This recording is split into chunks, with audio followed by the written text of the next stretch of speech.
This up. conference will now be recorded. I've already got Kang's email, Rick. So, but, Kang was recommended to us from Ken Anderson, and he was just recently diagnosed. The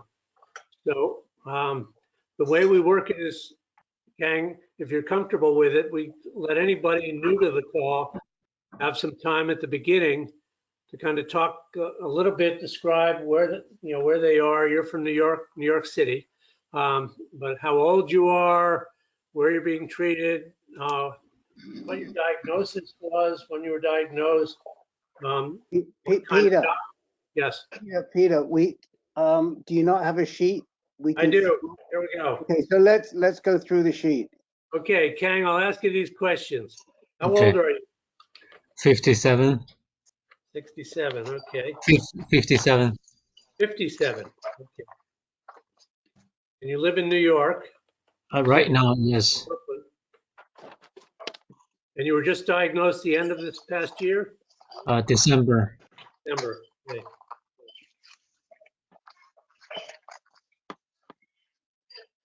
And what was your Gleason score and PSA level when you were diagnosed? 4+5. And stage 4. Okay. Did you have a PSA that drove you to that? 60, 65, something like that. Okay. And what doctor are you seeing, or doctors are you seeing, and where are they? I was diagnosed, well, I was back in China, but now I'm in New York. The hospital I'm going to is Mount Sinai. Mount Sinai, okay. The doctor's last name is Tsao, Tsao, and he is a prostate specialist, prostate cancer specialist. Is he oncologist? He is oncologist. My first consultation visit with them was January the 15th, and they gave me a pamphlet which has 3 attending physicians' name. My doctor is there. There are 2 other doctors. One is William O. One is Matthew Gowski. But so far, I only met my doctor once. Okay, Len, who's on the call, has Dr. O as an oncologist, so I'm sure he'll talk to you a little bit. And have you started any kind of treatment or had any scans performed? Yeah, I was when I was in China, I actually did. My esophagus and my throat was bothering me. I thought, I'm also losing weight. I thought it was something with my stomach or with my. And then I did a blood work there and found out the PSA score was high, and then the rest of the MRI, biopsies, and PET scan, a PET CT followed. And as far as the treatment goes, right after the biopsy, they found the Gleason score of 4+5. I took the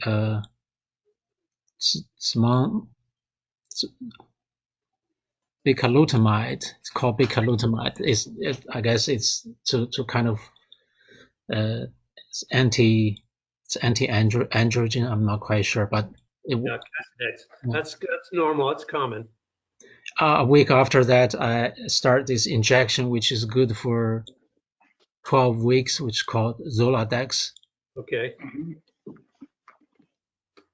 Which I think, which is what dropped my PSA levels. So far, it's I think now it's like a 12 or 13. I mean, last time on the 15th of January, the blood work shows was. Did the PET scan show any metastasis in your bone or any place else? Yeah, it says it's spread out of the original area. There are multiple sites out of the original area. Okay. and also there's word said suspicious of bone lesion. Okay. But my doctor in Mount Sinai seems to think there has to be bone lesion. Today, actually today I did two tests today, which is the second visit I had in Mount Sinai. One is a bone scan, one is a CAT scan. Okay. Yeah. So this is all pretty new. So I'm assuming, have you done any genetic testing yet? Have they suggested that? No, because the biopsy was done in China. Oh, So my doctor was saying, I'm not going to do another biopsy. I didn't ask why. I don't know why I didn't ask why. well, Maybe that will come up shortly. I'm sure Rick or somebody will speak about that. That hot off the press, they're finding that doing liquid biopsies with blood can be just as effective as tissue. So you might not need another biopsy. You might be able to do genetic testing well with that, with just simple blood draw. So I thought, could I interrupt one about the sequencing?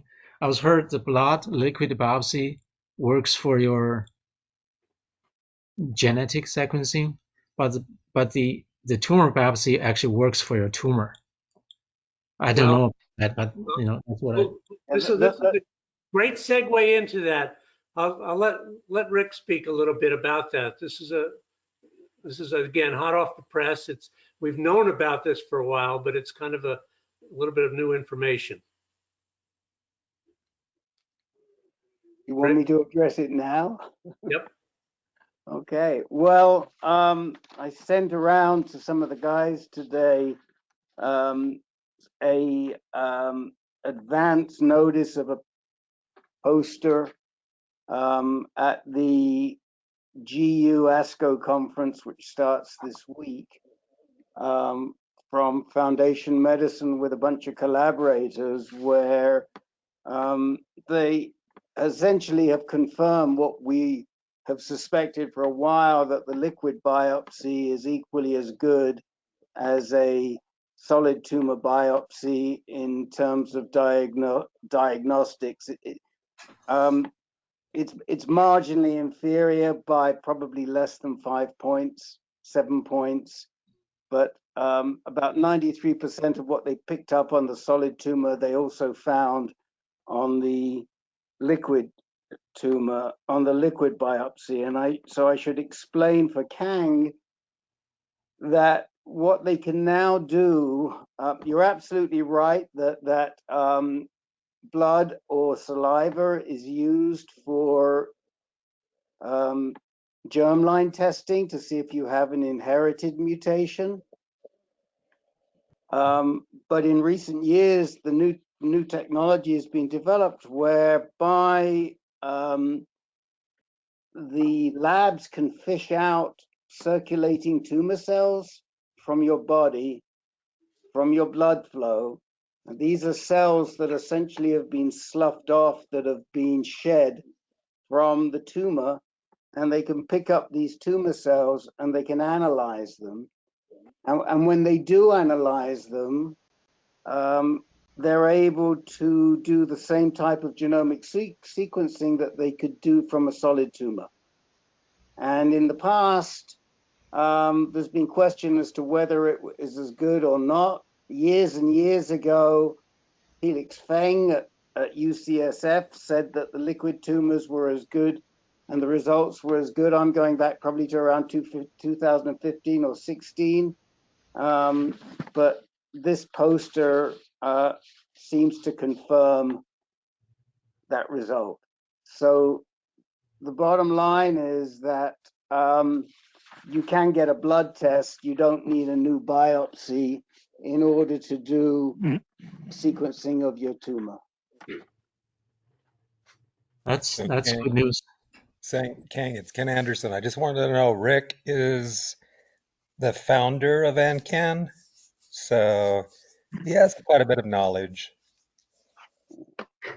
I was well, maybe I shouldn't say that. I actually it's my first time I talked with Ken today, and I'm lucky he introduced me to the meeting here.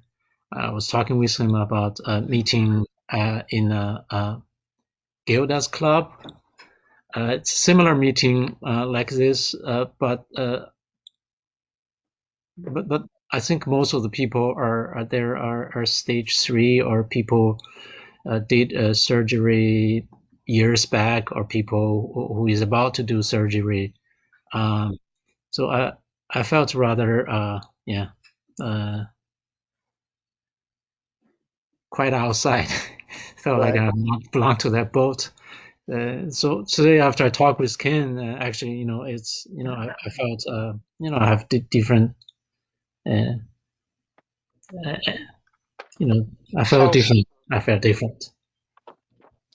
how did you find Ken? How did you locate Ken, Kang? It's Emmerman. Oh, Immerman Angels. Okay, Yes, yes. fantastic. Okay, good job. Yeah, Len, Len, could you speak to Kang for a few minutes about your experience at Mount Sinai? Are you familiar with Dr. Tsao? And he says he has Dr. O on his list. So I'm just wondering, who he should be seeing and how he should proceed. Sure. First, I should explain that I shut my webcam down for a moment, and when I tried to open it back up, it said the 30 limit on the webcams is reached, so I can't turn my webcam back on. Sorry about that. But Ken, yes, I am maybe, let's see, 4 years now that I've been seeing Dr. O at Mount Sinai. I think he's wonderful. He's smart. He's gives you as much time as you like. He's flexible. He believes in shared decision making. Unfortunately, I'm not familiar with Dr. Tsao. However, he's probably in Dr. O's group, so to speak, and I'm sure they share information about their patients. So I don't even know if you'd be allowed to switch. If you've already seen one medical oncologist, you may not be able to switch to another one in the same group. But I think you can even ask Dr. Tsao if he consults with Dr. O on all of his patients. Okay. Thanks for suggest that. I mean, should I? I mean, almost like by asking in that way, almost show your disbelief or distrust. I mean, I don't know. Should I ask him? I don't think you risk offending him. So I wouldn't worry about that. If you want to preface your statement to him, say, I've just heard so many good things about Dr. O and you as well. And I was just curious, do you all collaborate in discussing your patients? Something like that. Okay. The pamphlet they gave me, there are 3 attending physicians. The first one is William O. The other one is Matthew Galsky, and the third one is Dr. Cao. And he's pretty young. I think he's probably around 40. One thing, I don't know, is it common or not? On my first consultation, he pulled up a big drawing board, like those big sketchboard, and gave me some intro. There's one line about the prognosis. In terms of if it's metastasized, I cannot cure you, and the prognosis is something like 4 years. I guess I didn't want to know that. I mean, I kind of want to know that, or I didn't really like to know that. Well, he probably sensed that. Yeah. And I can tell you that I was also diagnosed stage 4 in 2014. So this is 6 going on 7 years later, and I'm doing well. And that's true for Peter and a few other guys on this call. I would not take, yeah, there you go, Pat Martin, a bunch of hands going up here. quite a few hands. So yeah, don't take that 4-year longevity seriously. I'm sure you'll do better. And as the years go by, new treatments come along, and prognoses improve almost every year as the new treatments come on board. Yeah. Right. Yeah. I've done treatments and scans that weren't even invented 7 years ago when I was diagnosed. Right. You'll find that too. This is a manageable disease, even at the advanced level that you have. And all of us on this call can testify to that. Yes, there's no cure at this point, but there's certainly management tools, and some of them have better side effects or worse side effects than others, and it's somewhat challenging sometimes, but you'll be around for a while. Don't worry about that. We're here to I guess my question was, so what have they offered? What are they telling you in terms of potential therapies? Chemo, docetaxel, yeah, Taxotere, and I guess there was a fellow doctor there at the same time, the first consultation, and he was the doctor was saying, Dr. Chow was saying, well, I was still able to go with the chemo because the Zoladex that I'm on, or a hormonal treatment left those tricks until the later stage. That's my impression. I mean, I remember that later on I did some research. Hormonal treatment, you will develop resistance, Well, and then you will I was so diagnosed. Go ahead. So have they scheduled chemo for you, or have you agreed to it? And no, I wouldn't know whether I should agree or not agree because I know nothing. I was diagnosed stage 4 about 4.5 years ago and have met the bones and lungs. And I did a lot of research on what was happening because right then the standard of care was changing some. And everything, all the research shows, and maybe Rick will agree, the sooner they do things, you get like 4 times the result.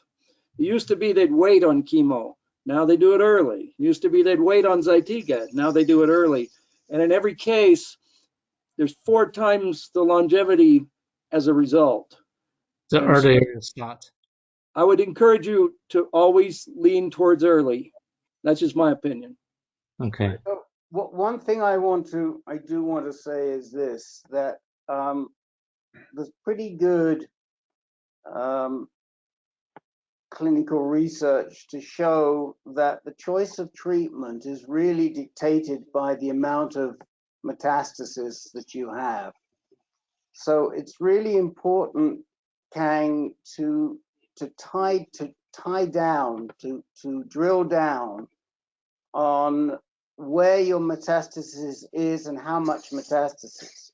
So for example, if they've only seen some spots in your lymph nodes and there is no evidence of any bone mets, that might dictate a different treatment to if you had 7 spots that were in your bones, in your spine or in your pelvis or somewhere else.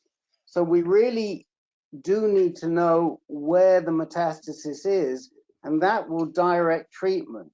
So chemotherapy is thought to be the best treatment if you have a lot of metastasis early on.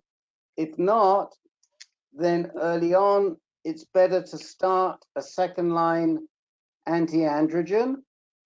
Bicalutamide is a first-line anti-androgen, and the treatment guidelines suggest that you start a second-line anti-androgen, probably abiraterone. We seem to think that is better first than the other ones, abiraterone acetate. So you need to sort of gather this information, come back to us. We can suggest the questions you ask to your docs, but the first question to ask your docs is, where are my metastases? And Should I be on a second line anti-androgen, or should I be on chemo? Right. So, Yeah. Kang, we realize this is a lot of information coming at you, and this is, soon after you were diagnosed and everything. It's a lot to absorb, but we're here for you, and you can always email us or communicate with us, because you need, you can't just rely on the doctors. You're going to have to speak up yourself.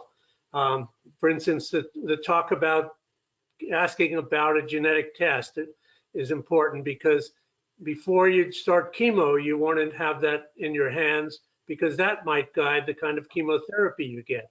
So there's a lot of steps that a lot of us have been through and checked on that, in our experience, when we can't tell you what to do, but we can help guide you, ask the right questions to your doctor, and find your way through this. Okay, you're not alone in this. Okay, thank you. I appreciate that. Yeah. I guess today there's two tests. One is a bone scan, one is a CAT CT. Probably is trying to figure out whether there's how big a bone metastasis is there, or how many were outside the original location spread out. Right. So, and the thing is that with a PSA at the level you're at, still at around 12, it should be that should be a good enough test. If the PSA was a lot lower, it might not be, but there's still enough PSA in your body to suggest that it's going to pick up the activity, especially since you came from a level of 60. So the tumors don't go away that quickly, so they should be seen. They should be seeing the same tumor that was. I did a PSMA PET CT back in China. Oh, you did? I did. So there.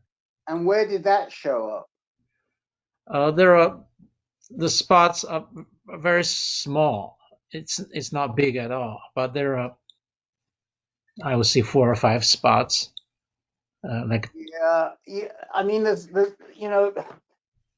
there are a lot of issues around the PSMA in terms of what they call avidity, meaning how much PSMA you display.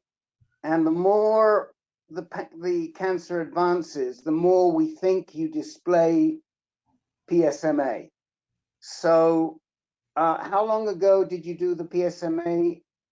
December 20. Okay, so recent, so 2 months ago. So that shouldn't make a big difference. But if you didn't, it's going to be very interesting to compare the two. And this is something we're talking about a lot now, that you need really always to be comparing the two, because when you compare a PSMA scan to a PET CT scan with another type of contrast, you can sometimes identify that a man is not PSMA avid, and so he's not suitable for PSMA treatment in the long run, treatment that would be curative. And if we were to see a bunch of, and a lot of men are not, by the way, I think it's around 30%. I've heard different numbers from everywhere from 20% or less to 30% of men don't display PSMA. But that would mean it would rule out certain treatments down the road. It's not going to mean a lot for you now, other than we just have to find out where the lesions are to help decide the treatment. So, Kang, I'm assuming did you bring back from China the discs and the report for the PSMA? Yes, I did. Good. I did. That was smart thinking. Yes. Well, yeah, you're getting a lot of good advice. Ken will certainly, you'll keep talking with Ken. He'll help you. He's familiar with everything that we're talking about. And if he isn't, he's going to come talk to others who he knows are better educated than him, but he's pretty well educated himself. So you've got a very, very good mentor. Immerman Angels has found you a really good mentor. I'm lucky in that sense. Okay. I do feel like I was communicating with someone who knows my situation when I was talking with Ken. Yep, he does. Okay, well, thanks very much, Kang. Hang in there. Keep going with us, okay? I We've will. got your email. We'll communicate with you, and if and you can communicate with us anytime. I'll send you an email so you have my email and Rick's email. And so if you have any further questions, because I realize this is all new to you, and it can get a little scary at first, but you're going to be okay. Thank you. Peter, I want to jump in because the discussion with Kang raised a really interesting issue. And for those of you, or if any of you other than Ken attended the BJ Miller presentation earlier this week. Oh no, it was the end of last week, sorry. You will have seen BJ present a document called a Prognosis Declaration. Now, I do plan to blog this Prognosis Declaration because I think it's a brilliant form, and it was developed, for those of you who don't know who BJ Miller is, he's one of the best palliative care doctors in the United States. He is himself a triple amputee. He's on our advisory board. And can we mute Jake? Could you mute Mr. Hoover? Thank you. He's on our advisory board, so you can look him up. And I go back a long time with BJ, and he's been an incredible doctor for several men that AnCan has supported and I've supported. And he had a patient. He's no longer directly affiliated with UCSF. He has his own organization. And he has this document called a Prognosis Declaration. And it sort of gets back to the discussion that threw a lot of you about 2 or 3 weeks ago, when Ben Nathanson mentioned that his doctor had told him that he may not have a lot of time to live with a metastatic diagnosis, 5 years or less. And oh no, I'm sorry, and also that that it was a painful death. That's what they said to Ben. But as you heard, somebody said to Kang, you only have 5 years, and many of you have heard that. So this document has 4 options on it. And the first one says, tell me everything about my likely prognosis, including the recommended course of treatment, my expected life expectancy, and the challenges inherent in the treatment options I decide to pursue. Be direct but kind with me, spare me no details. I want to know what's ahead of me. That's the first option. Second option is, I've not decided what I want to know about my prognosis, but please feel free to ask me whether I want additional information over the course of my treatment. The third option is, I want to participate in my treatment, but I don't want to receive any information on my prognosis. And the fourth option is, I don't wish to know any information about my prognosis, but I authorize you to speak with, and then you nominate a person about my case, and for you to answer any questions that this person may have about my likely prognosis and treatment. So what this document does, I think is brilliant, is it takes into your control what you want to hear from your doctor. So you tick off your option, you sign it, and you give it to the doc. And you do that as early as you want. So that way, you don't get a shock like Kang got. You didn't need to hear that. And I'll be attaching the document to the blog. I will load it onto the website. And no doubt we'll come back to this over the years. But both Ken and I thought it was just a a brilliant concept. I don't know why no one else has ever thought of something like that. Yeah, I would definitely second. It's brilliant.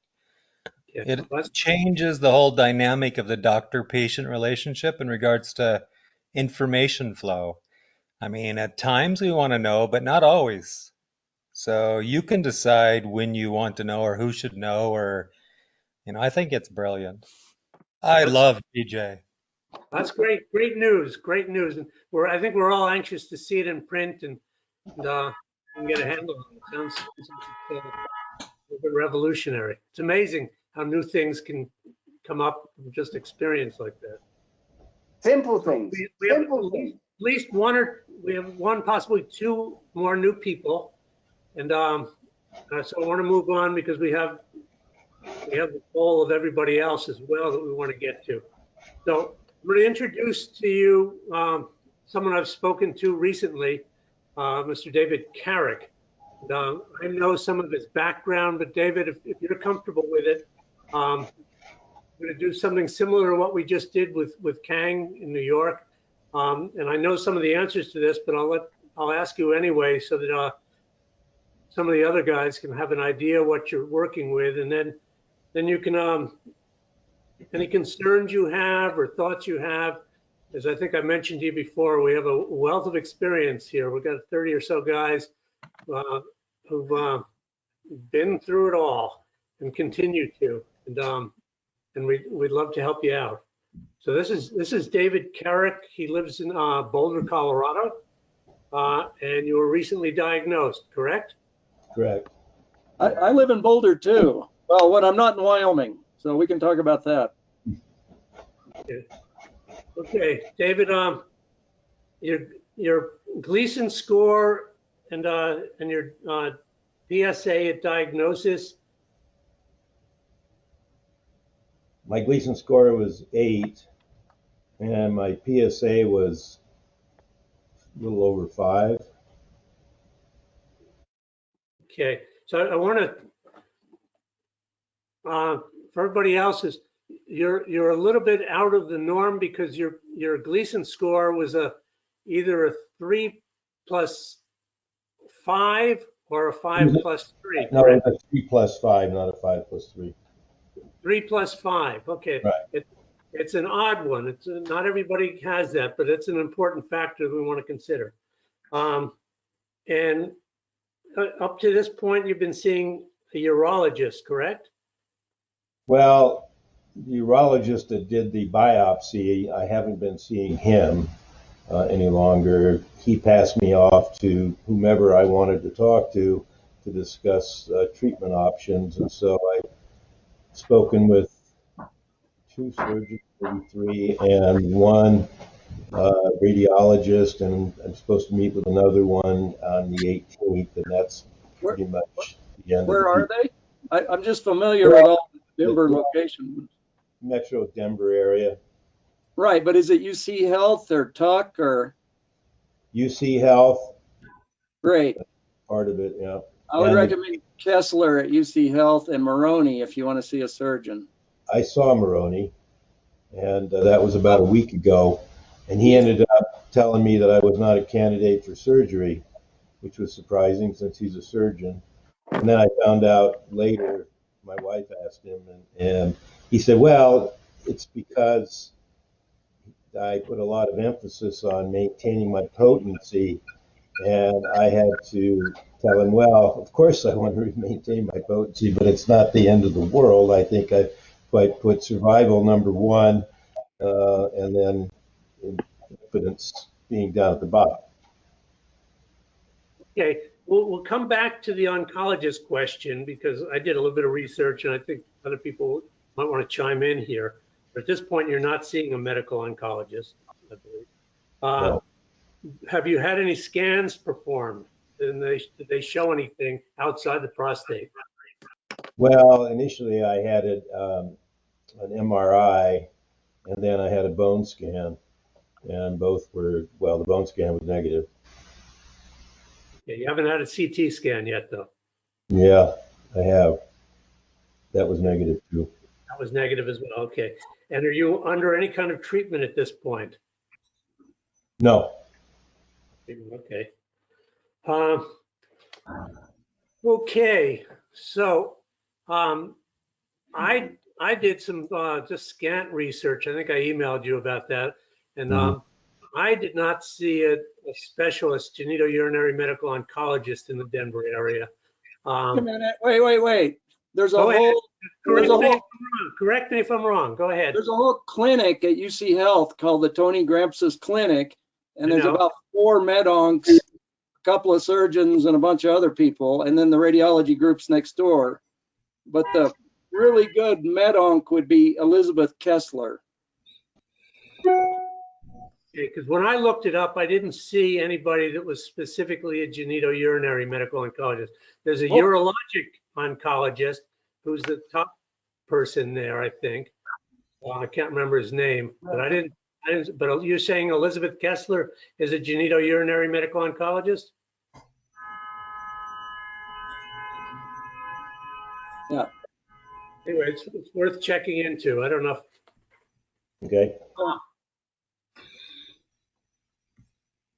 So I mean, I would go with Joe. I mean, he knows that place inside out, and he knows the guys that have he knows the docs that have the GU specialty. And we've struggled to find a GU med onc in Colorado for a long time. But I just made a note of this lady, Elizabeth Kessler. I'll look her up. Somebody else will look her up. No, in this group, somebody's already looking her up right now, and they're gonna post her. But you know, I mean, I know Crawford. Everyone knows Crawford, but beyond Crawford, I don't know. Joe. I hope we don't find out she's like a barber or something. Miss. If we call her Miss Kessler, then she'll be a barber instead of Dr. Kessler, you know, like they do in England, man. But yes, I mean, I guess I would jump in here. And the first thing I think, if it were me, I'd be doing, David, is I'd be sending that biopsy off for a second opinion. Have you done that yet? Who read the biopsy? I'd be wanting to confirm that I was a 3+5 and not a 3+4. The biopsy was sent off today to Johns Hopkins to Epstein. Epstein. Yeah. Excellent. Right. So I would hold your horses. I wouldn't do anything. I would wait and see what Jonathan Epstein says about your results, and then we'll go from there. Come back to us, because it may be that you'll be visiting with Peter. You'll still be visiting with Peter Kafka, but in a different group, because he sits in the chair in another group as well. And you know, maybe there'll be a lot of options that are open if you're a 3+4 versus a 3+5. Yeah, well, I was told my wife does all this for me. Fortunately, she's a retired nurse practitioner, and she has a lot of patience with that sort of thing. But anyway, she's managed to get the 8 or 9 or 10 glass specimens sent out to him, and she was told over the phone that we'll have a response by the end of the week, if not earlier. So we'll see. right. And if you've actually got questions about your biopsy, once you get it back from Epstein, you can actually call his office, and he'd be actually willing to talk to you. He's stated that. He's, you know, most pathologists are kind of packed away in a lab and they don't see people, but he's open to talking about what he sees in there. He did mention something like 250 a week. So yeah, he does, but he's approachable. He's very approachable. I was in the kind of a similar boat. My PSA was like 6. I had Gleason 9s and stuff, however. But 4.5 years ago, I went to UC Health, and that was 4.5 years ago. But I guess if it was happening to me now, and I'm curious what the power minds here think, with a Gleason up 6 or something, I'd go get a PSMA to see what's going on. a special kind of scan that they don't do. They do an Axumin at UC Health, which is a special scan. I don't know if they talked to you about that, but my understanding is if I had it to do over, I went and got a carbon 11 acetate scan, which was okay, but wasn't as good as a PSMA. And if I were in your place, I might want to go, depending on how it progresses or not, maybe get a PSMA scan and be curious to hear what the top dogs here have to say about that. What is the PSMA scan? What's entailed in that? It's a PET scan that is particularly focused, and the chemical tool actually attaches to prostate specific membrane is what the PSM stands for. And it's a prostate cancer specific PET scan. It's not just a blood sample. It's something No, else. it's a full PET scan. And The big problem right now is availability. So yeah, even though one type of this test has been approved, it's not easy to get. You can get, and there are people on this call today getting them, but for somebody like yourself where your PSA is up around 6, you could just as easily do the Axumin scan. they do that at UC Health. So right. now. And, which is spelled Axumin, and you probably have a high enough PSA that you don't really need a PSMA scan. But I do think, we're putting the cart before the horse here. I mean, the very first thing before we even talk about anything further is let's get that biopsy. Your wife is right on the money. God bless her. Let's get that biopsy back from Epstein, and as the guys have said, he's unbelievably approachable. If you want to see him and hear him in up close, he just did a webinar for us at the end of December, and I'll put it in the chat window for you. By the way, does everybody know how to use the chat window? It's the little bubble in the top right-hand side. There's all kinds of things going on in that chat window right now, including a link to Elizabeth Kessler, who is a genitourinary medical oncologist. Thank God. So I knew these guys would bear you out, Joe. I never had any doubt. Hey, Rick. So, yeah. How unusual is a 3+5? I've never even heard of one. It's unusual, but it does happen. You do hear of it. I would be even more interested in getting those to Epstein if I had 3+5, knowing that it's unusual. Exactly. So that, because there's a good chance that +5 could be read by somebody with a better eye as a +4, and then you're in a whole different ball game.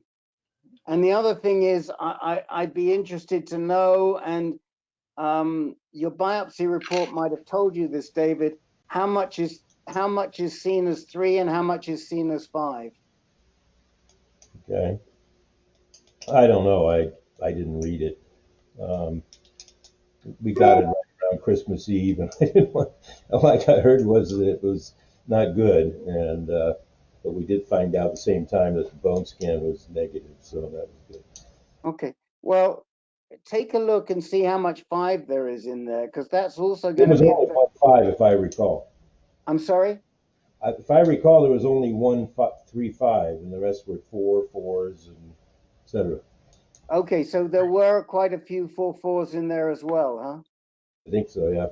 Yes. Okay, so so it may, if you had a bunch of 4.4s, it may not make so much difference, because it only really affects the likelihood that the disease is going to advance, and it increases that likelihood. But if you had a bunch of 4.4s, then you're probably still going to be high risk. So That's my let's get Epstein's thoughts, and then go from there. Right. Okay. So just as Rick, just a quick background. David's wife used to practice with a very good friend of mine from Boulder, and that's why we talked to each other on the phone the other day. I got a call the other morning about him, and he called me right back, and we discussed this, and that's why things are off to Epstein, and we're rolling. But being in Denver, I mean, Joe, I realize that you have a different experience with this, but Denver's, kind of in the middle of it's kind of like where I am in Hawaii. There's not a lot of options in terms of facilities and treatments and centers of excellence and so forth. So we're going to be with you, David, and we'll communicate with you and help you out. Do you have you were talking about loss of potency in terms of treatment and so forth. Do you have any specific questions for us in terms of our collective experience here? Because almost all of us have gone through various treatments for advanced disease. Right? And well, I got your book, as you know, and it was the second book I've looked into, so I'm somewhat familiar with the different treatments, although I can't remember all of the acronyms. But the one that I read in your book that you sent me, which was one that is considered to be one of the best and most functional treatment, was using the seeds, and yet nobody uses these seeds much anymore, was the conclusion of the guy who wrote the book. Is there any particular reason for that, or is it just old school? Does anybody want to answer that question? Has anybody had seeds and done the research? It's an economic answer, but anybody want to answer that one? So, there's a couple of very good papers written by Alan Edel that look at different modes of treatment. And the gold standard today is probably high dose brachytherapy plus IMRT plus hormone therapy. I think that's slightly better than the low dose, but I'm not sure. I personally had the low dose and IMRT and hormone therapy, but the reason, as Peter says, that a lot of people don't do low dose anymore is because it's not as profitable. It's a very sad thing to say, but it's the truth. Well, they don't make as much money from it. So it's not a lot of cash flow with that treatment. Right. There's not enough cash flow for that treatment. They can't bill as much. But I can tell you that for somebody with high-risk disease, like you have probably, well, you do if you have other 4+4s, that is really a good way to go. The big question is how long you do your hormone therapy for, and there is a lot of debate around that issue. Well, what I read, I thought it didn't even include hormone therapy. It was just that and some low-dose radiation involved. No, it should involve at least 18 months of hormone therapy, maybe 24, but some people do less than that. Anyway, explore those things with the radiation oncologists that you're meeting with. Look at all the options. I don't see if they do high dose brachytherapy in Denver. It's a special. They do. Good. Okay, that's good information. I'll put this comparison. I'll put this comparison between the treatments in the chat window for you, David, so you can click on it and then you can read it later. Okay. I've got to find it, so give me a minute. So, what do you know about the cyber knife? There happens to be one of those left in the metro area. There used to be one at here in Boulder at the UC or the Boulder community, and they went out of business, and then they moved down to Lone Tree, which is down by a large hospital in the very southern end of Denver. Right. So hold on, David. Let Herb answer and then Bob McHugh, because Herb's just been through that. I think CyberKnife is a way of delivering focal radiation. And so I think the thing that you and your radiation oncologist should discuss is if you're going to do radiation, which method is the best? So in terms of external beam radiation, where they shoot it in from outside rather than putting in seeds, CyberKnife has the advantage of high dosage and few doses. So you get a lot of radiation in 5 sessions, and that's the procedure. So I think either one can produce the same types of results, but I think it really depends upon your particular situation and what your radiation oncologists think is best for you. Well, the radiation oncologist I spoke to, it's sort of like, as I was explained later, buying Toyota or buying a Nissan, is it depends on which car dealer you're dealing with. And he basically had nothing good to say about the CyberKnife, saying it's old technology. We use CTs on ours, and we go in and try to find the right spot to do the radiation, and they can't see that. So I don't know. He basically talked me out of it because he thinks the process is antiquated and the machine's antiquated. I mean, I think my sense is if you're going to get external radiation these days, SBRT, which CyberKnife is a type of it, is the preferred method. Okay. Somebody else might want to say something too. Yeah, I just wanted to say, my microphone's on, and somebody will correct me if I'm wrong, but CyberKnife is just a trade name for stereotactic radiation. Right. And there are any number of devices that will do that. Well, it's a trade name for radiation that uses fiduciary marks to track the prostate. So it's a particular type of SBRT.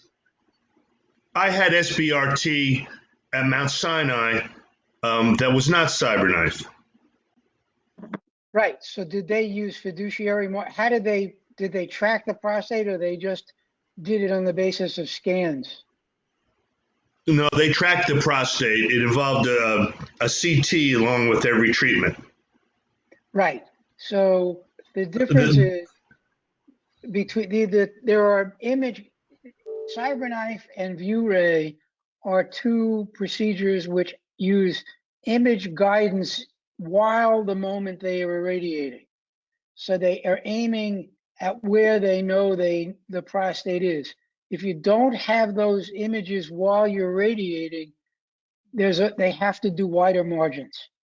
And so there's a higher chance of side effects. Right. And just so he'll know, I had, as somebody else, five treatments every other day for 10 days. And but I think the thing to remember is that the dose of radiation that you're getting with SBRT has been actually calculated on the basis of what used to be brachytherapy, of high dose brachytherapy. So to give you the same number of rads or gray. Well, it sounds preferable to 40 days of driving an hour each way to do it, you know. Well, if they are offering you 40 days of IMRT, I'm not sure I would take it. Actually, I'm pretty sure I wouldn't take it. I think it was Len, you can comment on that, right? I was in the chat box. What was that last question, Herb? Well, it was basically, if you had your choice these days of 40 doses of IMRT or SBRT, what would you do?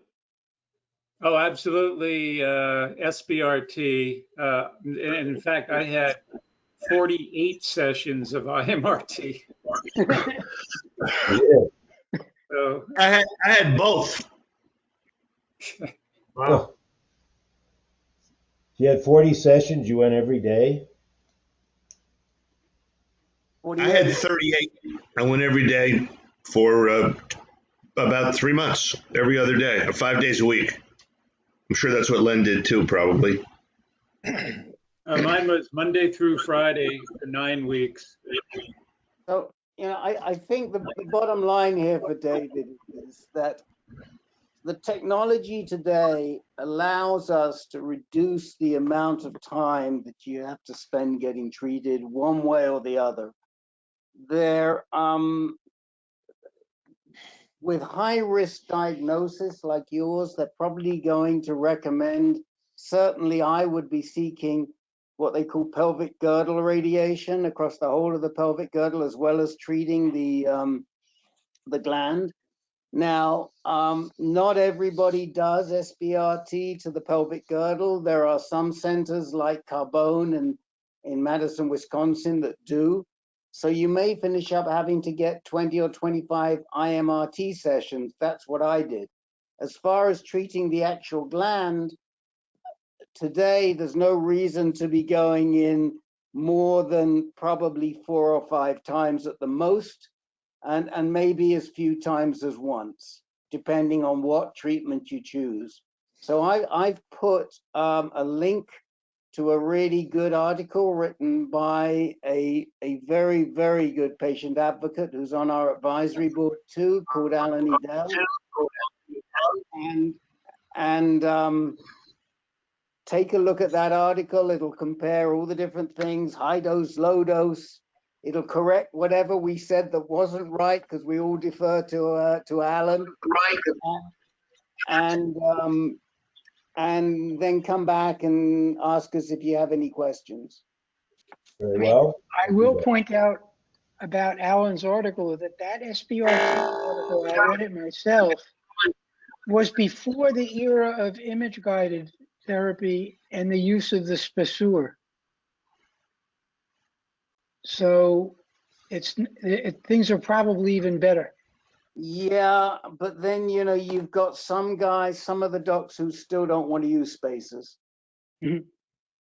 So, and they think spacers can result in other types of side effects. Talk to Mac. No, I think about that. Depends on your anatomy. Anyway, David, you get the idea that we've got a lot of experience and information. So we meet every week.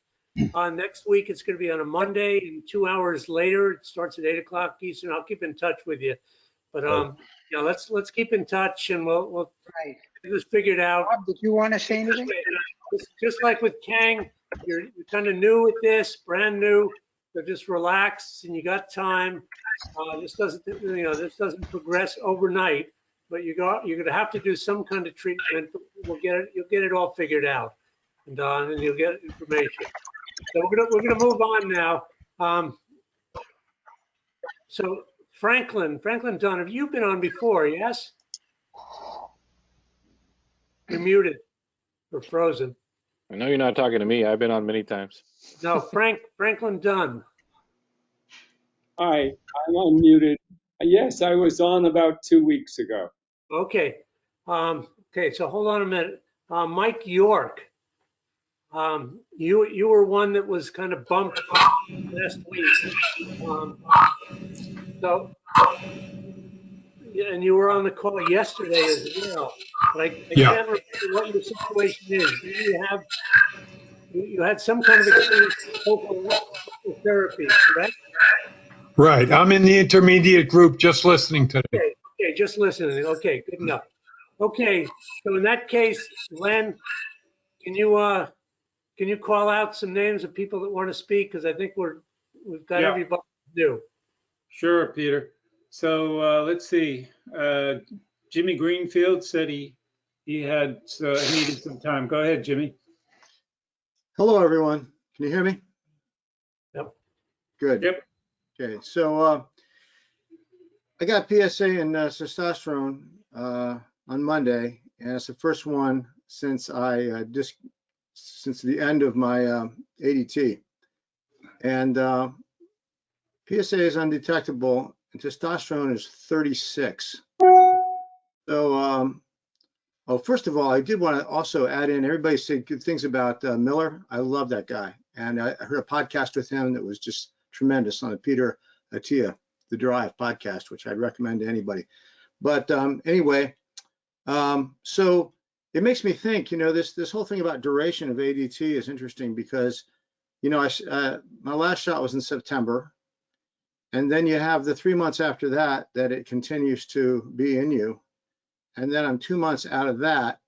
So it basically 17 months since my first shot, and I was stopping at a year ostensibly. My testosterone is 36, which as far as I know is still below castrate level.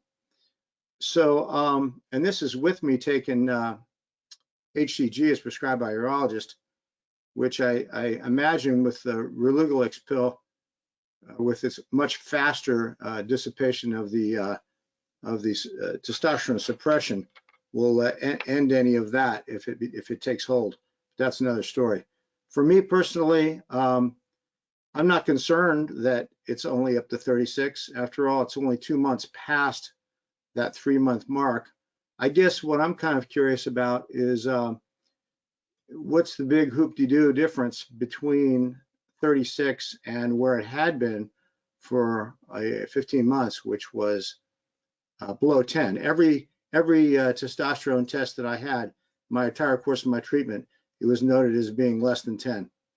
So now at 36, is 36 appreciably different than 10? I hear that below 50 is castrate level. I certainly don't feel any different. Like I say, I'm not upset, disappointed, or anything like that. I think it's probably pretty normal that it would only have come back that far. But that is where I'm at right now. Well, Jimmy, in my experience, I went off three times, and each time it took 4 months to recover. And 36 from 10 is kind of normal. And if it keeps climbing, check it every month and see what's going on. But you'll start feeling different when it starts going up a little bit. Anybody else have any experience with this? Yeah, like Peter, I've had intermittent hormone therapy at least 3 times. And I think you start to feel quite a bit better once you're over 200 on the T level. Okay. Yeah, I can second that too. I didn't do intermittent. I did do almost 24 months of Lupron, and when I came off it, took a while, but once I got back over, I think I would agree with Lynn. Once I got back over 200, I felt better. So mine's still not as high as it was before, but I'm okay with that. I'm still here. So. I would echo 3 times on and off for me, 6 months each time. And I agree that it takes almost 3 to 4 months to get all the way back. But you do start to feel it. And the good news is you get your libido back if you want it. Yeah, well, that's I don't have that. As I like to say, I miss missing it as opposed to but, it comes back. Yeah, the in the chat window is asking me if I stopped ADT as a part of a deliberate drug holiday. No, I mean I am supposedly done with treatment. Of course, I know the reality is that I may not be, and that I belong here. But the reality is, yes, it could be the beginning of a beautiful friendship with remission, but it might not be. But what I do know is that there's a lot of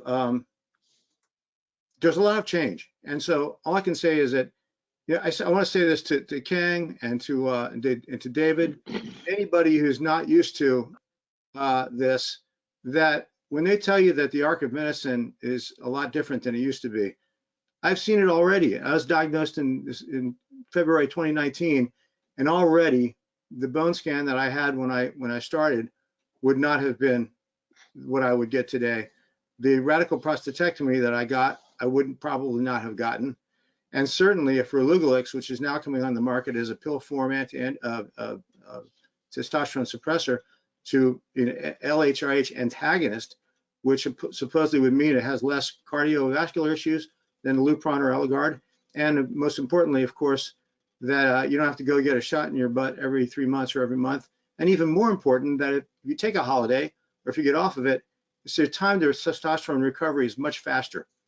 So all of these things are just happened in the time that I've been around, and of course the development of the scans is what I meant when I said I had a bone scan that was the old type. So the development of what's on the cusp of this stuff becoming mainstream is exciting for all of us. And that I think anybody that's been diagnosed, whether the doctor tells them you got a certain amount of years to live, which we are no fan of here, and I can see why, or just worried about things in general, what's going to happen to me, know that the longer you can stay around, like Len was saying earlier, the more things are changing, and we have reason to be optimistic, not just for its own sake. So I don't want to talk more, but that's what I have. Very good, Jimmy. Jimmy, I just want to say a couple of things to you. The first is to have your T up 36 from 10 after 2 months means things are working, and it's a really good sign. I know that for me, after 3 months, I didn't see any recovery. I did see a whole bunch of recovery after 6 months. If Are you counting 3 after the 3, or I mean, I never would know what that means. So I'm saying that if your testosterone shot expired about 2 or 3 months ago, right, it did. That was the end of it, and you've gone from 10 to 36. That's a good sign. Okay. Okay. And for many of us, we didn't see anything for a good 6 months. The younger you are, the better. Now, Dennis Correa. Where's Dennis gone? I saw him just before. There he is. Dennis, how long have you been off, and where's your testosterone? I've been off 6 months, and at last check it was 9. So be encouraged, Jimmy. I am encouraged. I'm encouraged. I didn't expect any miracles. I just think it's just weird that we have to play this tightrope that we walk when we get off of it. So here's the question I really have. I did want to say this. I'm sorry. We talk about recovery, testosterone recovery being, traditionally with the injectables, 6 months, a year, sometimes longer. Sometimes it comes back to baseline. Sometimes it only comes back to 300-400, depending on, whatever. And the PSA, of course, can, if there's, micrometastases or whatever, will come back also. If you have this Relugolix, for instance, where you have a much faster time to testosterone recovery, would it be expected that the PSA, if you have these micrometastases, would follow it up at the same rate? No one knows, I suppose. Nobody knows. I don't think so. I mean, I don't think so. I don't know. I'm taking a shot in the dark. But what I will say to you is that your testosterone could get a lot higher than it was in the beginning. Ask my fratello on this call, Mr. Sierra, who has had some huge recoveries. Yeah, Sierra's a badass now. Yeah, Sierra's a bad man. I can't compete at that level. Right. And then you got to remember that Len Sierra is only 36 too. I know, the guy's 36 years older than me, I think. What was your baseline, Glenn? Geez, I don't even know what it was. Can't count that high, can you? You mean before I had prostate cancer? Yeah. Yeah, I don't think they ever checked. Will they measure it when you got treatment? He probably didn't measure it because he wasn't talking to us then. But I mean, I can tell you that my baseline was around 500, and I think I got up as high as 700 at one point, 700 or 800. So mine was 700. Okay. And when I found out that I had 700 testosterone at age 64, I thought this explains a lot of how I lived my life. That's all I can say. You can't be held responsible for all that stuff. Okay. Anybody consider doing pellets? Guys, we got to keep moving. This is a great discussion. No, first I want to say, I want to come drink Jimmy's water. Get me out of here. Move on, please. Okay. Then who's next? Frank Fabish is on deck. I am here. A couple updates. I start with a personal trainer tomorrow. Great. So I heard all of you loud and clear, and I'm trying to reduce the amount of side effects from the chemo treatment. So he's coming to my house tomorrow, and I hope to be using him throughout the cycle 3 days a week. to reduce the side effects. Next week, when I get my third chemo treatment, I will also at the same time get my 5th Firmagon injection. Have there been any problems with having a Firmagon injection on the same day as your chemo treatment? Shouldn't be. I certainly had none. I don't think I've ever heard that discussed. No. Yeah. I get a Lupron shot with my chemo, so it's similar, no problem whatsoever. There you go, Lupron. And Herb, did you say that you got yours on the same day as well? When I had chemo, Yes. one day was the same, but it was certainly no big deal. Right. And I did Lupron as well as Nubeqa all the way through chemo. So Okay. I had no problems. That's Good news good. is you're getting the Yeah, training. that's good to know because I'm on 2 different cycles. I have my chemo every 3 weeks and I have the Firmagon every 4 weeks. So this one overlaps. Next time we'll be split apart again. But I just wanted to float that question out. And to Kang, I'm fairly new to this group. I've taken a lot of information back to my doctor, and we've built our relationship based upon the information I've taken from this group and questioned him. And it showed that I cared about my treatment. It showed I was taking time to talk to others in the same position that I was in. And my doctor and I, my oncologist, have developed a much stronger relationship because of this. So he didn't react negatively to me bringing back all this information and questioning certain treatments. But I just wanted to add that so that that you could hear my experience. And that's all. I won't give another update until I start my next chemo. Frank, I have a question for you. Is the trainer that you're getting, is it a cancer specialized trainer? Do they have a specialty in cancer training? He doesn't have a specialty in cancer, but he uses resistant bands and he uses, I'm trying to think of the type of bending and stretching. Right. Well, but no, he's, as far as I know, those are pretty hard to find. Well, not as hard to find as they were back in 2008 or 2009 when I happened to know the first 2 people that ever got the ACSM cancer qualification.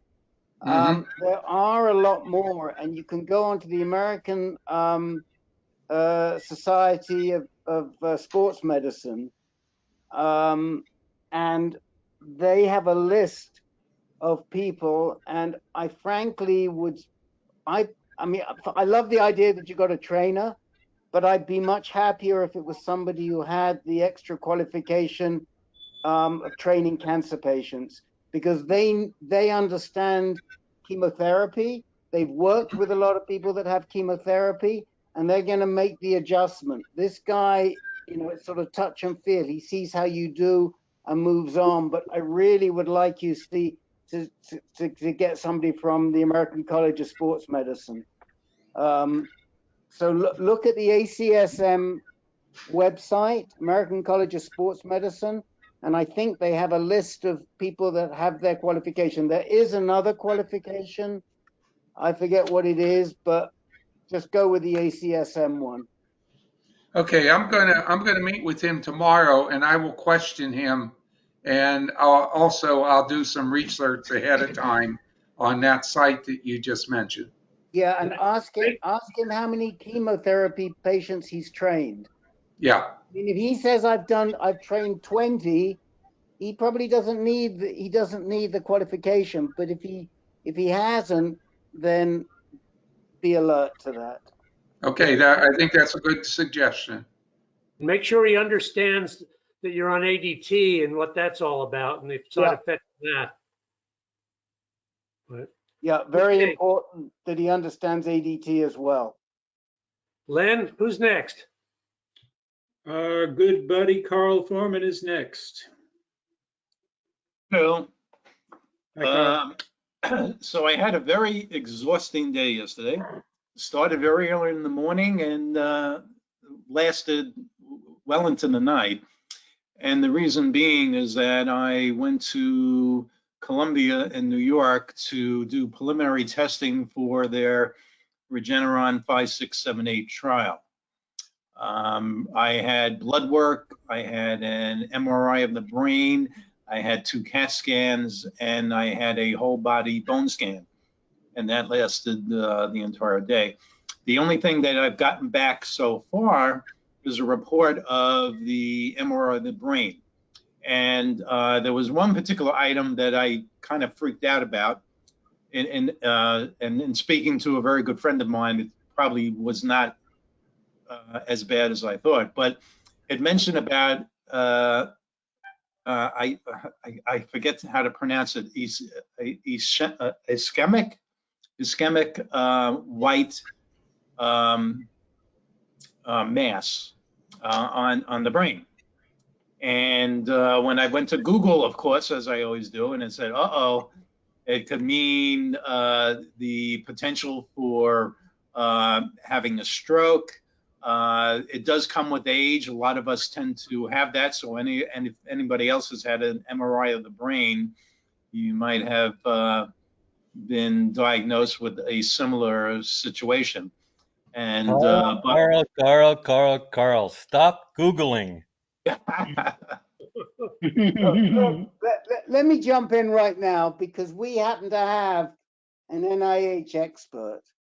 Well, I'm not an expert on brain capillaries, but I think what I am an expert on is basically, Carl, if you took all of us and gave us that same scan, at our age, you would see an enormous amount of it. And I think that's the thing that you don't know, is that it's probably not so rare. I mean, you probably have a degree of, I mean, if they did it to your heart, they'd probably see the same thing.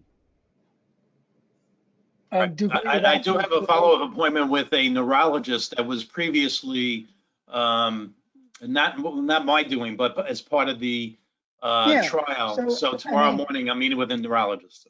You'll see what they say, but my own feeling is it's probably not so rare. Right. Yeah. Yeah. And the good news, Carl, is that you got a brain. Right. It's still there. There's something there. There's something there to have white marks in. Yeah. White matter as opposed to gray matter. That was the thing, white matter. So yeah, Carl, here in the Southwest, there's this thing about valley fever. And anyone in Arizona that's ever had valley fever is going to have in their lungs this thing that looks like it could be cancer. It's this thing that shows up on the scan. They don't know what it is. So, I mean, I would keep in contact with your doctor and tell him what you found, but stay the hell off Google.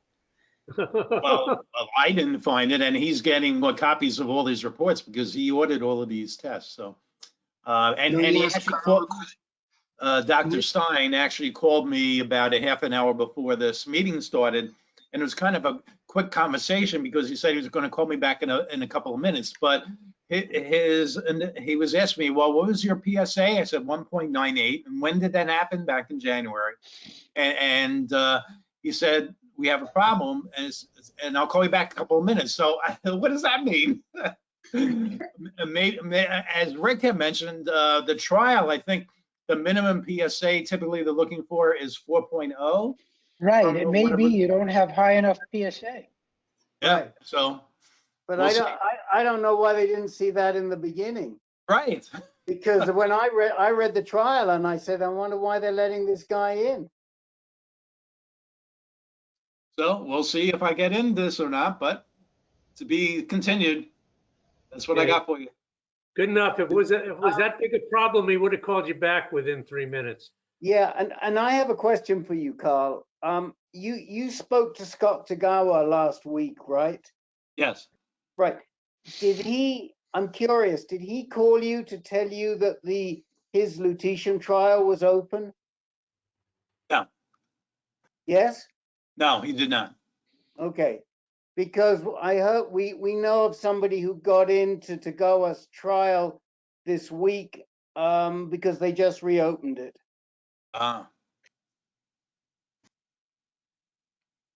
Yeah, he did say there were a number of trials that were about to open, but he said most of which I didn't qualify for. So, Could I ask Carl a question? This is John.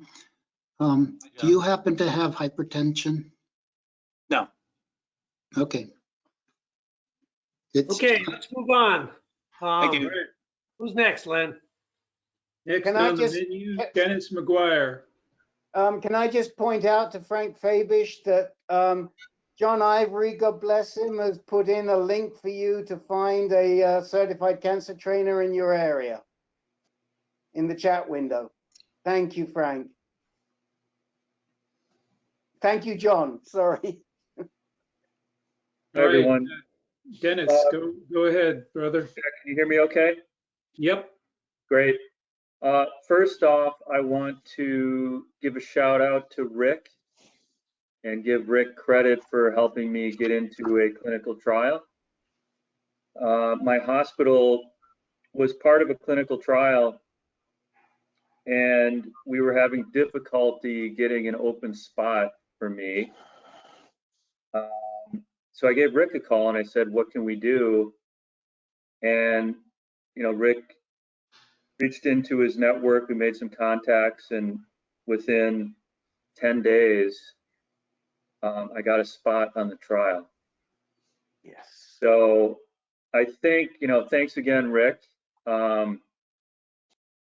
think this is a great example of, you know, the power of the AnCan network and how connected it is and got us access to the right people at Novartis.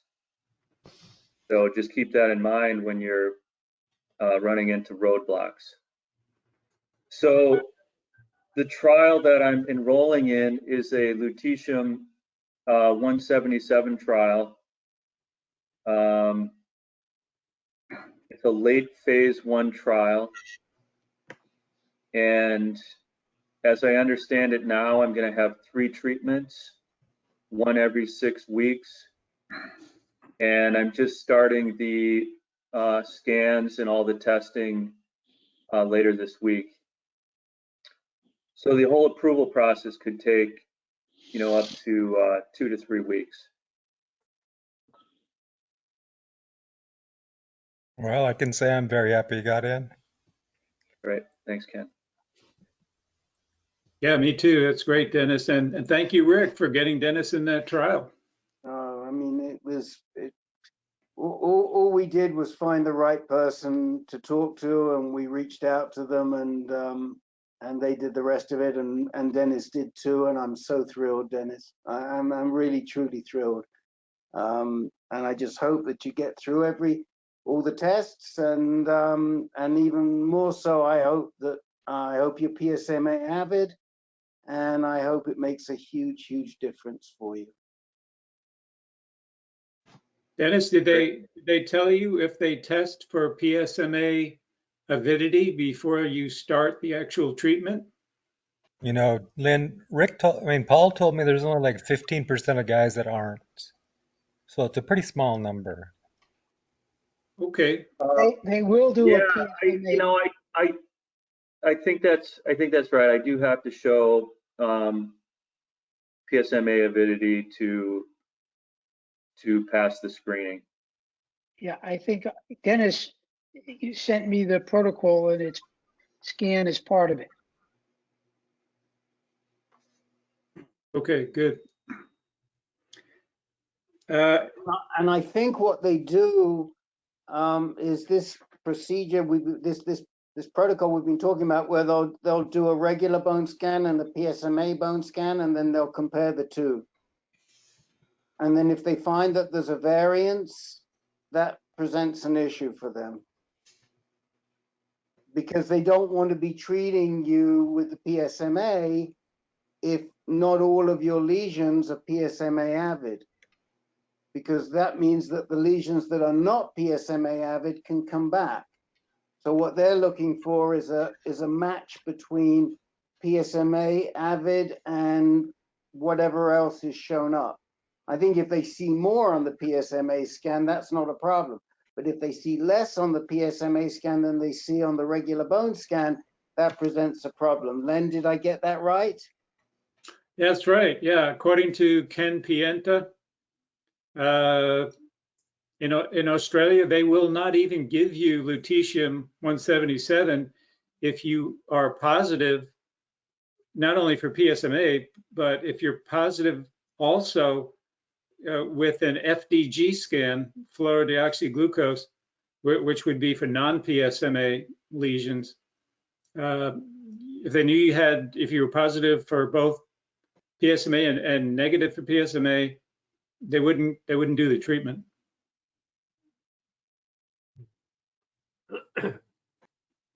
Say Rick, I'm going to just ask a question, and we can talk offline on this. Do you know folks that have been through the lutetium, the original trial, the Vision, and maybe someone I might want to speak to? Oh boy. I mean, unfortunately, we know several, and I don't think any of them are still with us. I hate to say that to you. I'm so sorry to have to say that, but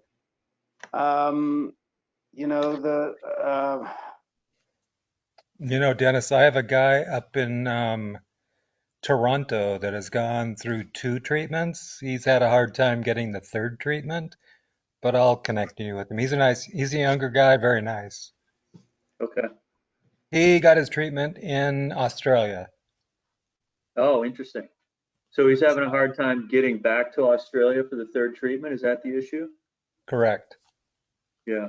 Yeah, they're not letting anyone in. Right. The other thing I really want to say to you, Dennis, is that the guys that we know have done it too late. They all did it much, much later than when you're at. Rob Boniscus was one, for example, and then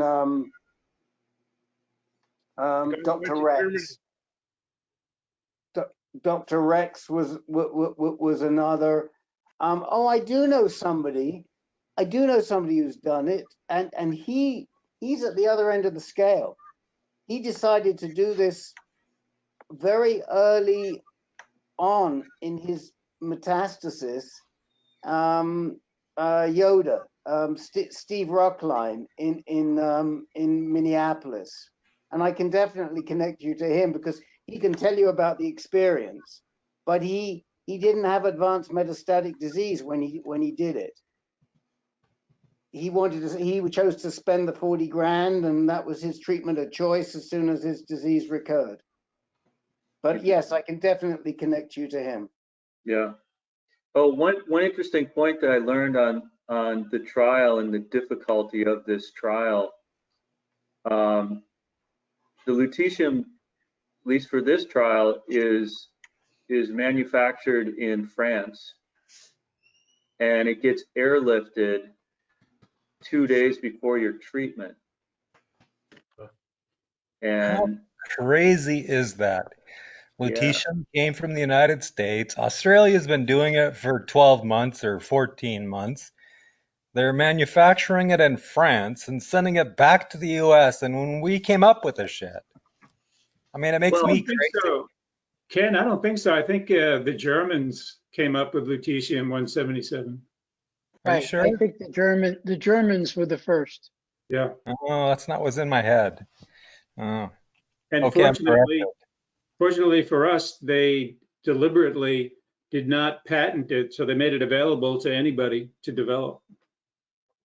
I know there's a difference, and maybe Herb or Len can help me with this. There's a difference in the PSMA contrast between large molecule and small molecule.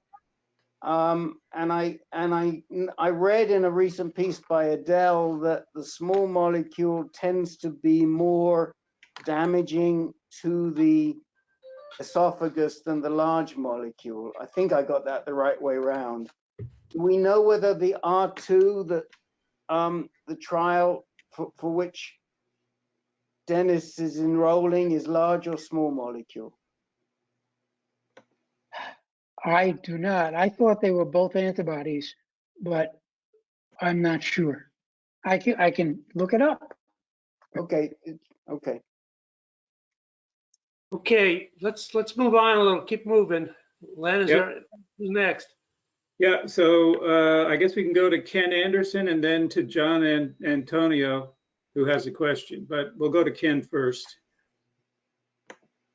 Mine's just a real simple comment in regards to palliative care. For some reason, I don't know, maybe 8 months ago, I'd asked Paul about palliative care at MD Anderson, and his comment was palliative care at one of the major cancer centers sucked. He doesn't believe it's very good there. So, I've been looking here locally, and with Rick's kind of push, I've been looking wherever. And, I've been talking with BJ Miller, and I think he's one hell of a good guy. So I did sign up for 3 sessions with him, and I'll let you guys know how it goes. But again, palliative care is an end of life. It's just like dealing with issues related to cancer care or care in general. So, Rick, maybe you can expand on that. Yeah. Did you let BJ know that that you're on the board at AnCan and that we know each other well? Probably not, but I will. But you should, because he's on our advisory board, and he as you know, he knows us well, and I love him. And I will say that the value of BJ for people like Eric Bookbinder and Jerry, good rest his soul, was to have him there as a counselor as much as anything else. He's an amazing, he's a medical doctor, but he's an amazing, amazing counselor. And he's the best. So, and by the way, I'm not using him as like end of life because I think I've got a lot of more years. But I think just to kind of get my head straight and talk about things, related to cancer. And he also has a very, very good handle on all of the symptom management issues. The best nausea drugs, the best pain drugs. He's just on top of all of that stuff. That's what they're. So the reason why I personally always push that you add a palliative care doc to your team early is because the palliative care docs are the docs that are best trained in symptom management.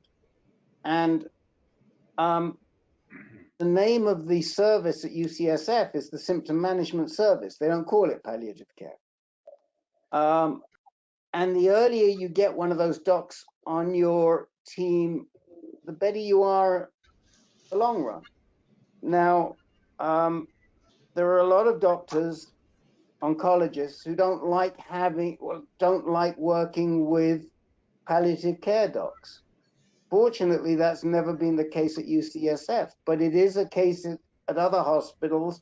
City of Hope is an example, and maybe MD Anderson is an example. No, it's a good example. MD Anderson for sure. Paul runs the department, and he says straight out, they don't know what they're doing. Well, that's the problem. The problem is that some medical oncologists, and I'll even say there are some great PCPs that I know that say the same thing, that they don't want the palliative care doctors interfering in what they're doing. And for me, it's an issue of not being collaborative and collegial. It's not an issue about what each person knows. And it bugs me greatly when I hear this. I bet dollars to donuts that we could find a good palliative care doc at MD Anderson, but the resistance comes from the oncologists. So Ken, this is Peter. Yeah. I did my surgery at UCSF years ago, 2015, and a up in the urology department, they sent me to their symptom management people. They insisted I see a symptom management doc before I did my surgery. And she told me things that the doctor, the surgeon never told me beforehand. I mean, she went through all the things, what to expect and this and that, and what she could do for me. And it was amazing. So Yeah, I think we can all agree. maybe I think MD Anderson in their surgical department and the urology department has something like symptom management. I don't know. Maybe it isn't oncology. So I'd look it up and push for it a little bit. Well, the problem is, again, it runs down to, I live in Arizona. So even if I was to select a palliative care doctor in Houston, they could not prescribe drugs in Arizona. Oh. So, I mean, the fact is that wherever the market is that you live, that's where you need to find your palliative care if they're going to do anything other than just talk to you. So BJ Miller, I know he's great at talking. He doesn't have the ability anymore to prescribe because I think he dropped his insurance, and I don't think he does that anymore. But you're right. UCSF is incredible for cancer care in general, and I think they have their shit together in most departments. I mean, they wouldn't have spent, and I don't know how much the new facility they're building is costing, but they wouldn't have spent the money to build the facility if they didn't think they had their shit together. So yeah, your comparison to UCSF, I understand completely. MD Anderson, I just thought that they would be more organized. And when I go visit Paul, I'll definitely discuss it with him, and I'll go visit their palliative care department in person. They tried to do a Zoom call with me when I was on the lake in Colorado. And it's like, you guys are nuts. I'm out here trying to fish and you're trying to talk to me about palliative care. And top it off, I couldn't even do the call because there was no internet service. I could chat with him on the phone, but that was it. So anyway, that's enough. But hey, Joe, I just got to ask Joe. Joe, that Anderson went ice fishing in Colorado. Did you see the pictures of the crazy man with his tent on the ice?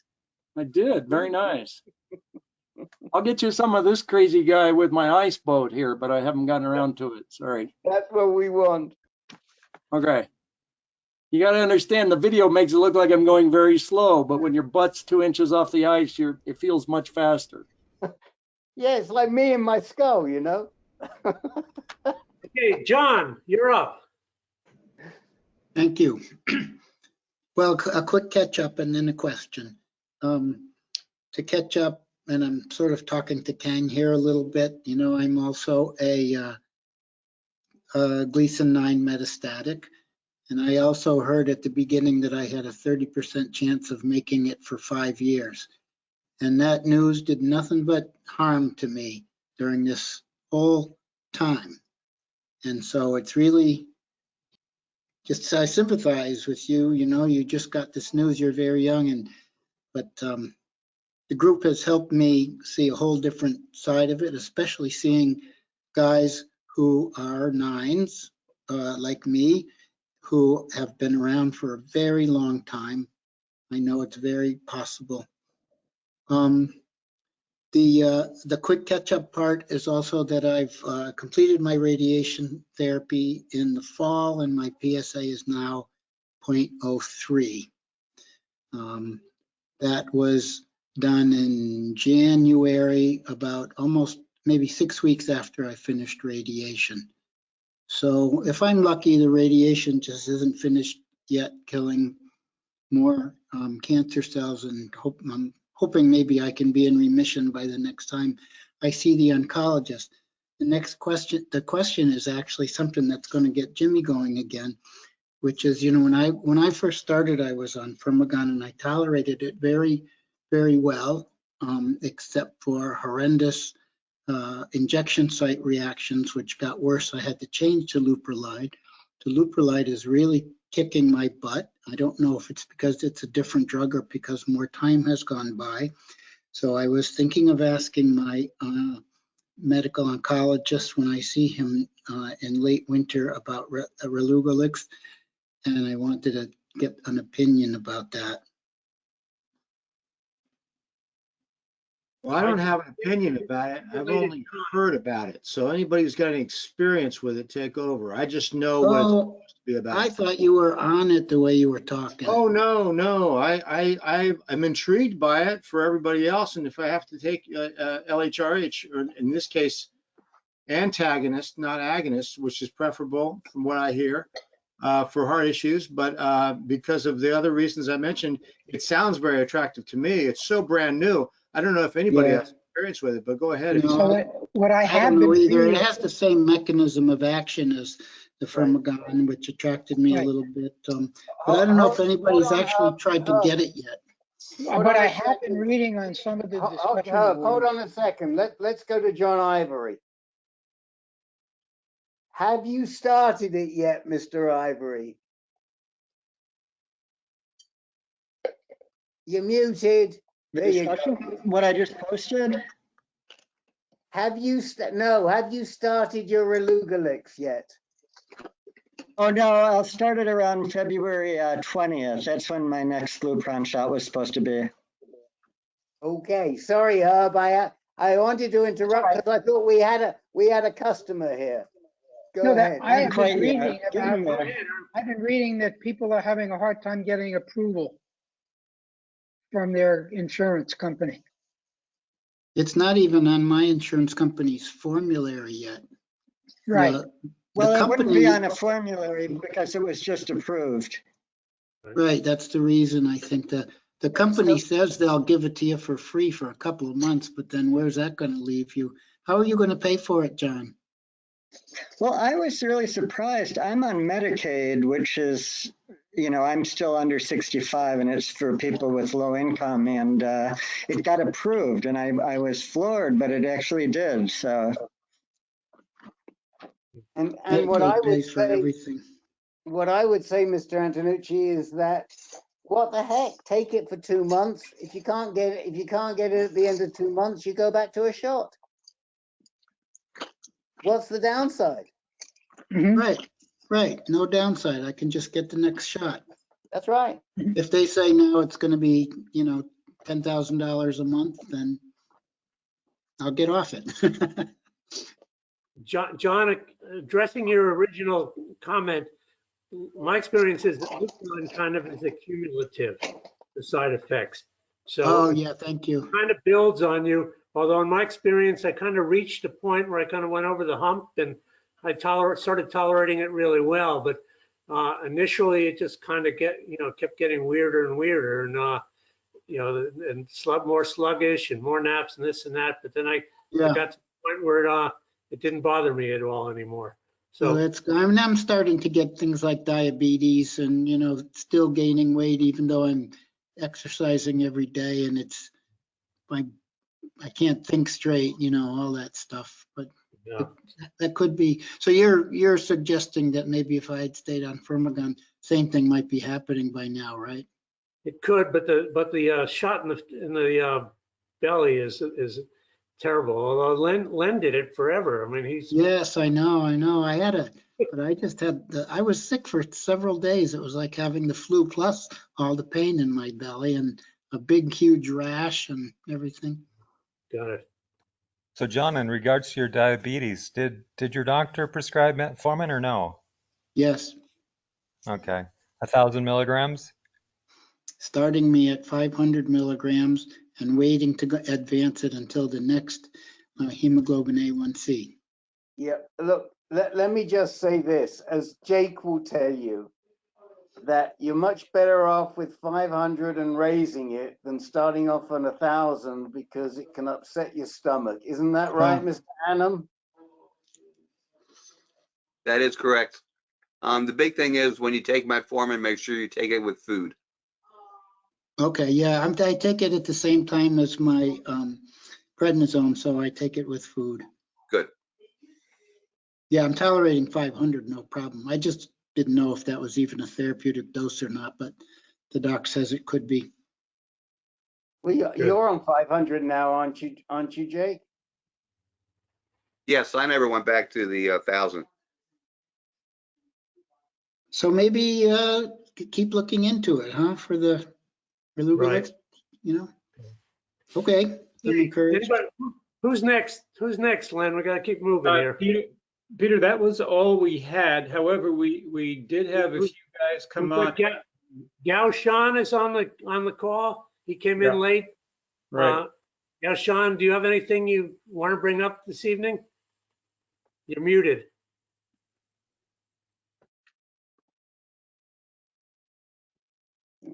Gao Shan? Yeah, there you go. There you go. Yeah, hello. Hello. Hello. Actually, I'm in Panama. I'm in Panama right now, and the internet's not very good.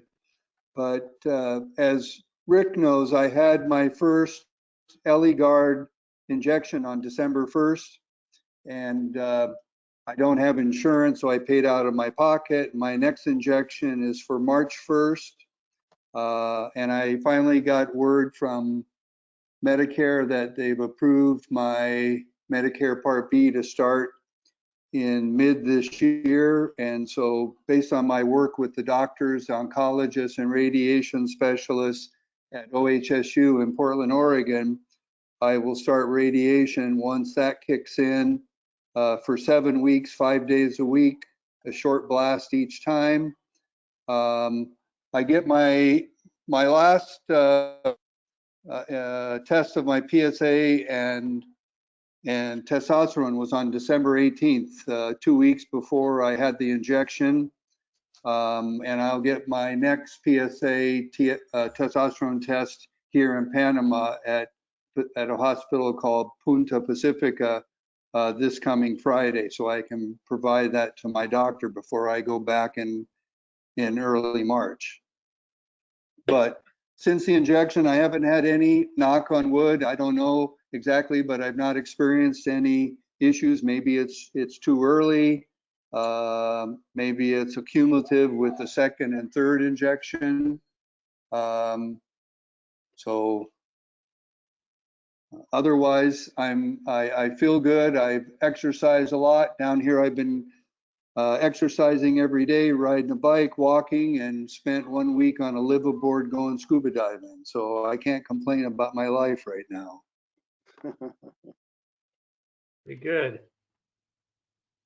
I will say that it's really good news that you've got your Medicare sorted, and we're delighted to hear that, Garshan. And I think I'm going to get the Eligard injection here in Panama.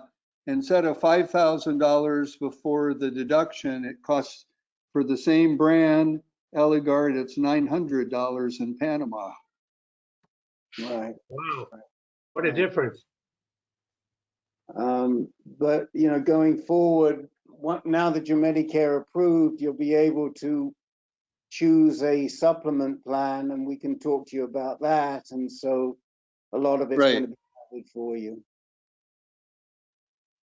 Yeah, so I petitioned to have it start earlier, and they opened the case to say, okay, we'll look at it, because the premise was they said, hey, if you were, when you lived overseas before you turned 65, if you had a group health plan, which I did working for a Chinese company, I provided them all of that data, and now they're looking at that. And if they say or approve the documents I gave them, they may move it up from July 1st to an earlier date. So I'm crossing my fingers that the 3 years of the group health plan I had in China and Taiwan will qualify, and they'll move my Part B plan up earlier than July 1st. So, and this is interesting. There's some stuff going on in the chat window now. Joe Merger priced out a 90-day supply of Relugolix, Orgovix, at $1,750. So it's not that different to what you'd have to pay for an Eligard shot if you got it in this country. Right. Or you can fly down to Panama and Gaushan will buy you a beer. That's a surprisingly low price. Yeah. So. Yeah, when I checked with my previous doctor in Taiwan, it was also about the same price, $900 to $1,000 for the same Tolmar Eligard injection. Right. And so, but bottom line, you're feeling pretty good, right? I mean, it sounds like you're feeling just fine and you're doing okay. Yeah. I can't complain. And I expected, based on the things I was told, that I would feel differently, and maybe it will come. So I'm crossing my fingers, but so far no problems. And I just thought I would get some free time, do this before the other things kick in, and I'm in it for the long haul. So are you going to be relatively permanent in Panama and then just come into the States? No. I'll be going back. Well, the main reason I came to Panama is I came here because I'd been working on, for some period of time, permanent residency in a couple of countries, and I was already granted in a couple of countries in Asia, but I wanted to get another permanent residency, so I applied and was approved and came here to do the final interviews. Okay. But my plan is not to live here full time. Okay. But I will be going back in mid-March back to Portland, so I'll be at OHSU. But my doctor, even though there's no quarantine, they don't want me to come to the hospital for 10 days. Right. So that's why I'm getting the shot down here. And when I found out it was $900 and change, I said, well, I'll do it here. Very good. Okay. Okay, we're coming to the end here. Robert Bruce, have you been with us before? You're muted. Robert? Your sound, you're muted. Can you turn your sound on? There you go. I dropped right. I want to interrupt your flow. I appreciate the opportunity to tune in and listen. I'm working with a guy that's got prostate cancer in his rectum, and I was hoping that, not hoping that one of you guys had that and was treated for it, but I'm not quite certain how egregious that kind of treatment is. I know it leads to fecal incontinence, but other than that, I've been just listening here, and but thank you for recognizing me. And anyway, you're an advocate for this man, or you have disease yourself? No. I'm just working with him, and I've known him for about a decade, and he had cancer. I think in '95 he had surgery when he was 45 years old, and so he's had to rough life with relationships and health and all that kind of good stuff. But I was just looking for an opportunity to maybe know somebody or chat with somebody that has dealt with that kind of thing. He's very sensitive to when new things happen. He kind of gets spooked out. But certainly, I appreciate the opportunity to tune into you guys. And I'm a an intermediate, and I've been treated 11 years ago, and I'm still 0.1, so less than 0.1. So I don't have anything to complain about, but I like to tune in to people that how they handle some of these things, because I'm just I don't want to be blindsided like I did when I was first diagnosed. I made a lot of mistakes. But, Well, very good. So we have your email. Is that correct? Yes. Okay.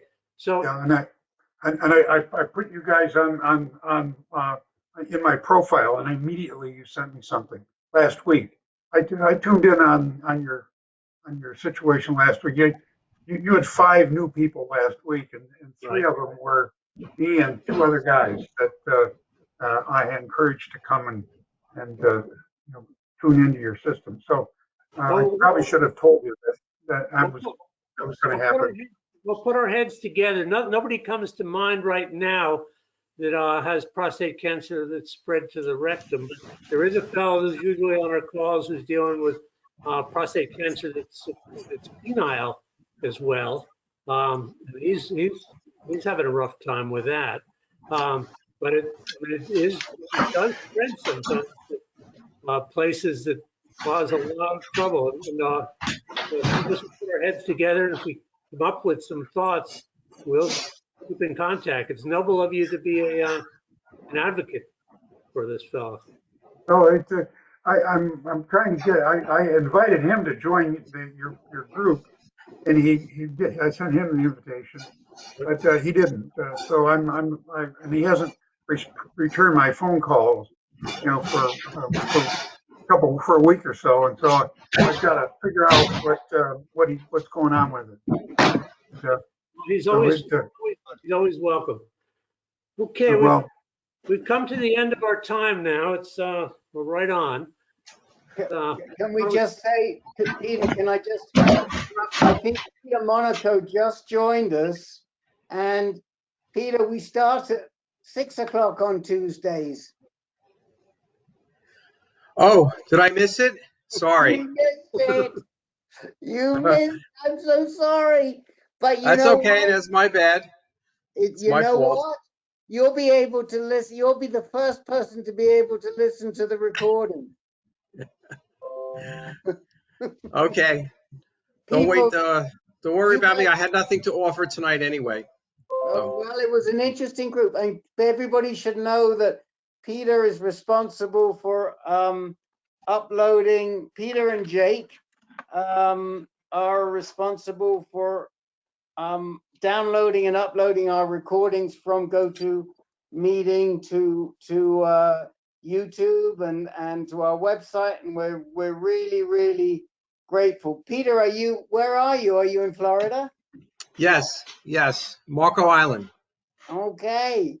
Well, so, maybe you and Len can have an outside cup of coffee somewhere. Well, we might meet next in March. Okay. I was playing golf today, so I would have missed this meeting anyway. So it's a good thing. Okay. All right. We're waiting to be vaccinated, Rick. Okay. Yeah. All right. Well, it's great to see both of you there, and I'm glad you're in the warm weather, Peter, and thank you and Jake as always. We really appreciate it. Do you know we had almost 60 people again watch the recording last week, so you're doing a great job. That's great. That's what we're doing. Good stuff. Thank you. Well, don't let me hold up anybody. You guys concluding now? Yeah. We're concluding now because we need the room. There's going to be another one. There's going to be 2 for tomorrow for Jake because we got MS starting, and I've got a sarcoidosis meeting that I got to run over to right now in another room. So I just wanted to mention, Rick, for Kang, that the past recordings are available on YouTube. Well, so they're available on our website. If you just go, if you go to AnCan.org, under resources, click on recordings, and you can pull up all the recordings there too. Len, thanks very much for helping out tonight with the with polling people. I thought my pleasure, Peter. I think this is a good model going forward. I like this. Len, we'll talk about it. I'm not thrilled about it, and we can talk as to why. Okay. If you guys want to stay on right now, I'll tell you why. Okay, guys. Hold on, Len and Peter and Herb, and But I'm going to stop the recording. Let's stop the recording first. Okay, stop the recording.